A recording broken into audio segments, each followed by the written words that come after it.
So we appreciate you coming out and welcome you to Salt Lake Airport as we get an opportunity to talk to you about the implementation of Real ID coming up on May 7th of this year.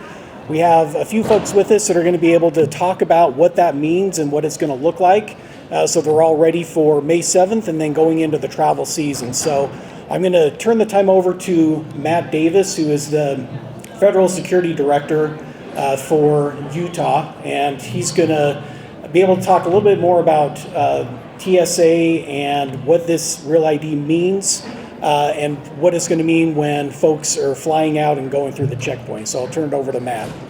Thank you very much. Appreciate it. Good morning, everyone. My name is Matt Davis, M-A-T-T-D-A-V-I-S, common spelling for both. I am the Federal Security Director for Utah. Thank you all for being here today. The beginning of the federal enforcement of Real ID requirements starts Wednesday, May 7th, 2025. You have heard a lot about Real ID over the years, but what is Real ID? I want to give you a little bit of background on that. So Congress passed the Real ID Act in 2005, and it was based on recommendations from the 9/11 Commission. The act established minimum security requirements for state-issued driver's license and identification cards. The Real ID Act also prohibited federal agencies, TSA is one of those agencies, from accepting driver's license or identification cards that do not meet those minimum standards. In a nutshell, when you use your driver's license that is Real ID compliant and meets those standards, it will be proof that you are who you say you are. Real ID is intended to improve the reliability and accuracy of driver's license and identification cards while inhibiting the ability for someone to defraud the system from being able to do that. So what is expected to change on May 7th, 2025 when Real ID enforcements and requirements go into effect? Well, for any traveler 18 years or older, especially Utah residents and who want to use their driver's license or state-issued identification cards, at the TSA TDC identification process, you will need to show a Real ID compliant credential. In Utah, the credential features a gold star, which is in the right-hand corner of the driver's license or identification cards. The Utah Department of Public Safety estimates those numbers to be above 95% for Utahns, so we are very well prepared for Real ID enforcement here in the state of Utah. I want to stress that TSA accepts multiple forms of identification beyond state-issued driver's license. This includes a U.S. passport or passport card, active duty military credentials, also referred to as CAC cards. We also accept credentials issued to military dependents. DHS trusted travel credentials such as global entry or Sentry cards, a lawful permanent resident card or border crossing cards. Foreign government issued passports are accepted, Veterans Health Identification cards or VA cards, and there are several other types of identification that we do accept. You can find these on our website at tsa.gov. They will give you the full list there. We at TSA know the majority of travelers use their driver's license to verify their identity when flying commercial. Starting May 7th and moving forward, passengers who present a non-compliant identification card that doesn't meet the Real ID standards and who do not have another form of accepted ID for TSA, they will and most likely expect to face delays, additional screening, and the possibility of not being allowed to enter the security checkpoint. The length of delay will be determined on the number of travelers who do not have a Real ID compliant identification card or ID or another form of identification that we can utilize to process them through. Currently, for Salt Lake City, we are seeing about 15% of our general population does not have a Real ID compliant identification that they use at our TDC podiums. This is a risk that you do not want to take. Now is the time to confirm that you have a proper photo identification, that we can verify your identity the next time you travel by air. A small investment in your time now will definitely save you from potential delays when traveling through TSA on May 7th and beyond. even if you don't have any plans to travel now, your plans could most definitely change in the future. We want you to be prepared and ready for those. So again, please visit tsa.gov if you are unaware of what identifications you can use to process through security checkpoints. We have signs that are posted around the airports nationwide to inform travelers of the Real ID requirements. We have also begun engaging our passengers and encouraging them to please act now. The federal enforcement of Real ID is about 2 weeks away, so please be sure to take the necessary steps now to ensure that you have the proper identification and you don't face delays in your travel. I will turn it over to Jimmy with the Department of Public Safety. Thanks, Matt. Yeah, Jimmy Higgs, Jimmyhiggs. I'm a Deputy Commissioner with the Utah Department of Public Safety, which one of our divisions is the Driver's License Division. Like Matt mentioned, in Utah, in the Department of Public Safety, we've made it a priority to become Real ID compliant.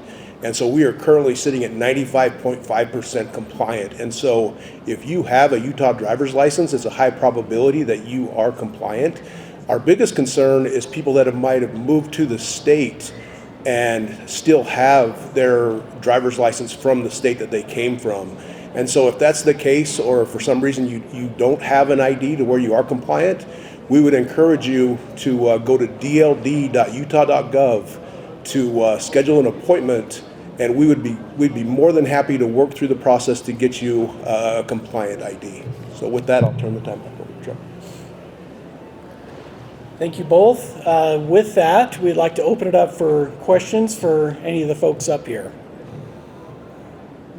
Trevor, would you want to just talk a little bit about how the airport's going to be handling this? Sure. Yeah, no problem. So yeah, I'll talk a little bit about what we've been doing to prepare for this. So we've been working closely with TSA just to make sure that when folks arrive, that we get them into the right part of the security checkpoint line, so that it can be as seamless as possible. We know that there's going to be some folks that show up, as Mr. Davis talked about. 85% of the people coming through right now are Real ID compliant, so there will be a few folks that aren't.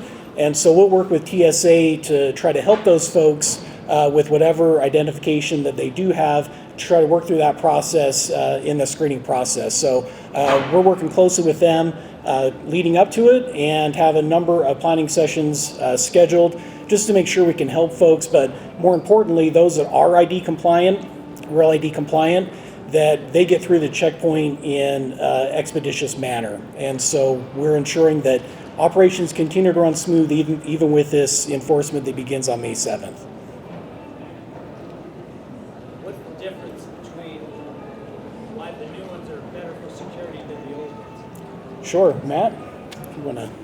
Just repeat the question. Oh, So question again was, what's the difference between the identification cards, Old versus new. old versus new? Why are the new ones better for security? Well, and Jimmy can probably touch on a lot of the security features, but the difference between the two IDs, driver's license and identification cards, is just going to be those security standards are enhanced, giving us an idea of who's in front of us, and it better tells us. That's why when you go to get your new identification, you have to bring things like your birth certificate, proof of where you live, those types of documentations, just to make sure that we know who you say you are. And we also, when we get downstairs and we scan that ID, it also presents that information clearly to our officers as well. So I think Matt really covered it. I think the biggest thing is when we started this process, just the additional documentation that we required when people apply for these driver's licenses. And the ID itself does have a lot more security features, but the biggest thing is just the documentation to prove the person getting the ID is who they say they are. Is the goal to prevent number attack? Is that the idea? Of course, I mean, that's always ours. The goal, again, the question was, is the goal to prevent terrorist attack? And yes, for TSA, that is always our goal, is to be security and to make sure that we have the best and most efficient security process when we're downstairs. And part of that really starts right at the travel document checker, is knowing who's in front of us, knowing who that passenger is, and making sure we're screening them according to that. We have different levels of security screening downstairs, from TSA pre-check to standard screening to additional screening, and we just want to make sure that we get the right people in the right lines to make it most efficient for our traveling public. Any other questions? Documentation. So, what's the difference between all documentation needed for driver's license compared to real life? Jimmy, is that one better for you? I can take a shot at it. So the question is, what documentation is required? So the big thing is birth certificate, proof of address, those types of things, and so just additional documentation. Like I said, if you get online at dld.utah.gov, it will have all the information to explain all of that.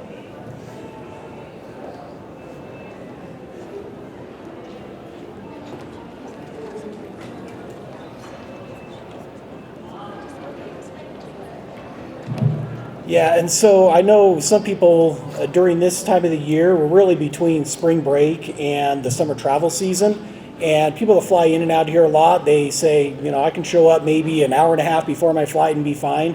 What we're doing is urging people to continue to arrive 2 hours before their domestic flight and then 3 hours before an international flight. The one thing about an international flight is hopefully everybody's got their passport with them when they arrive here.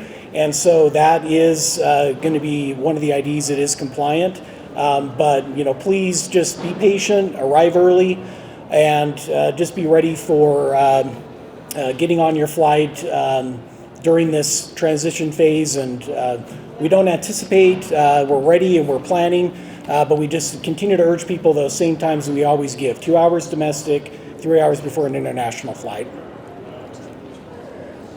Last question that I had. So you mentioned birth certificate is necessary to get an ID. So does that mean that they are available only for citizens or legal residents? Jimmy, handle that one. Yeah, so there is a birth certificate requirement, and I can talk to you offline, but realistically, yeah, if you go to dld.utah.gov, it'll explain the documentation, the process that you need to get a driver's license that's Real ID compliant.